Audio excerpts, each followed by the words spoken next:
Bone Konsiro kurabaho yasinga Jinja Progressive Academy na goli itana hari no mu kusumura za penalty bwanyuma ya timu zombi kugwema kazi gore mwe haryemwe omudakike za burijo kandi ogwabo murundo gwa kabiri bekuratanise okwiko mu semifinals hamwe no kurabaho kujwekera Uganda omumpake za East Africa.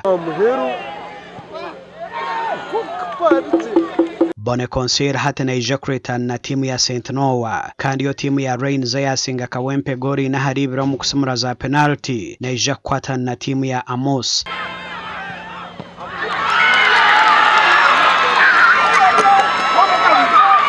Omuragbe Mbarra High School na Ntare School zasingirwa mu rurengo rwa quarter final aho Ntare School yaterwa batebekanisa abana miryango ahabwo bankagana mwenda harubusha kandi yo Mbarra High School yasingwa ba St. Mary's College Subi ahabwo bi 10 hari 10 yo King's College Bodo abine chikopo basinga Busoga College Mwiri ahabwo ba 3 hari mushanjo rero Jinja SS yasinga Makerere College ahabwo bi 12 hari mukaga.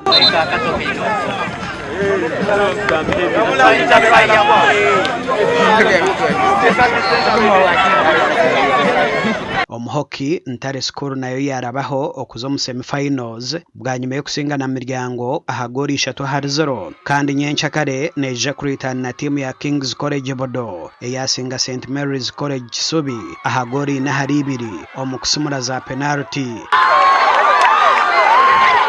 This is our second time kugenda ku East Africa era nga tugenda performing bulungi okubera nti tuli performing bulungi nnyo nekati timu ejja kwetega ko atuwaye weeks 2 ezokwetegeka tujja kwetegeka bulungi kubera nti tusochike ya Uganda. So far tabasa qualifying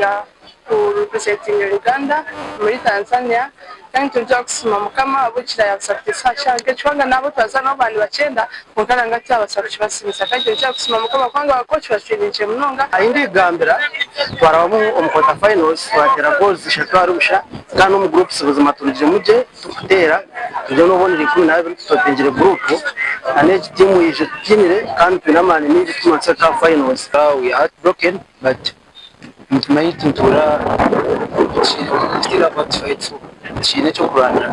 and I think the next game will come up all of us to Kings. Emzaneji neyo kuhendera izoba ryo rwa kana gasha kwa Aloysius bya mukama omuri mukono